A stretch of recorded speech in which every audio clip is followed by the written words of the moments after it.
खात गावात काल ॲडव्होकेट आशिष उमादेवी नंदकिशोर जयस्वाल साहेबांची धावती भेट झाली। त्यांच्या आगमनाने ग्रामात उत्साहाचं वातावरण पसरलं।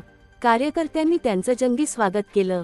फुलांच्या वर्षावात, जल्लोषाच्या गजरात आणि फटाक्यांच्या आतषबाजीत संपूर्ण परिसर दुमदुमून गेला। पोलीस पाटील रुपेश भाऊ फंडी यांच्या नेतृत्वात खात ग्रामवासियांतर्फे जयस्वाल साहेबांना निवेदन देण्यात आलं। या निवेदनात खास करून एक महत्त्वाचा मुद्दा मांडण्यात आला, तो म्हणजे रेल्वे ओव्हरब्रिजवर पथदिवे बसवण्याचा।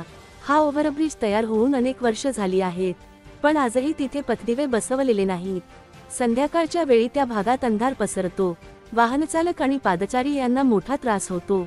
यासोबतच रोड बनल्यानंतर भंडारा नागपूर जिल्हा सीमा सुरू आणि समाप्तीचे फलक काढण्यात आले होते, तेही अजूनपर्यंत पुन्हा बसवले गेले नाहीत। ग्रामस्थांनी या दोन्ही बाबींवर लक्ष देत जयस्वाल साहेबांच्या माध्यमातून हे काम लवकरच मार्गी लागावं अशी मनापासून आशा व्यक्त केली। जयस्वाल साहेबांनी ग्रामस्थांच्या भावना जाणून घेतल्या आणि सकारात्मक दृष्टिकोन ठेवून आवश्यक ती पावलं उचलण्याचं आश्वासन दिलं। त्यांच्या या भेटीमुळे ग्रामस्थांमध्ये नवीन उत्साह आणि विश्वास निर्माण झाला आहे। खात गावातल्या या भेटीची चर्चा आजही प्रत्येकाच्या तोंडी आहे।